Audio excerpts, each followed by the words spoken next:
താൻ അപകട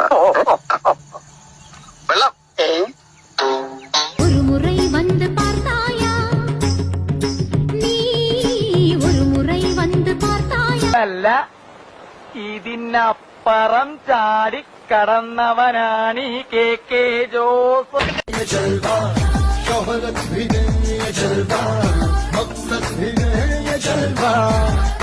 എടാ പുളിസീൻ കാണാൻ കയറുമ്പോ കാലിങ്ങനെ പിണഞ്ഞ് പിണഞ്ഞ് കയറി കഴിഞ്ഞാൽ കൂടുതൽ എളുപ്പമായിരിക്കും. Not the point.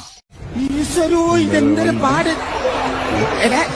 പിന്നെ ഇങ്ങനെയൊന്നും അല്ലടാ. ഇങ്ങനെ പേടിക്കലടാ. എനിക്ക് ദേശത്തെ വഴിയേറിയില്ല. ഇവിടെ ആരില്ലല്ലോ ഇതൊന്ന് പറഞ്ഞു ചിരിക്കാനായി. അങ്കനമാ മൗലി മണി തിങ്കളാ